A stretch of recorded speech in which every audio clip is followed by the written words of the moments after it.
এ হচ্ছে খেজুর, আমাদের বাংলাদেশি খেজুর।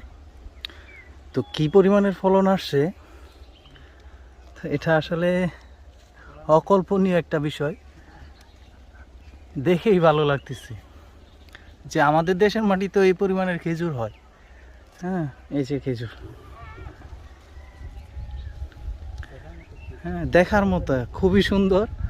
হ্যাঁ, একবারে গাছে উঠে গেলাম দেখে, হ্যাঁ শুধু দেখানোর জন্য। দেখুন পুরো গাছ জুড়ে শুধু খেজুর আর খেজুর।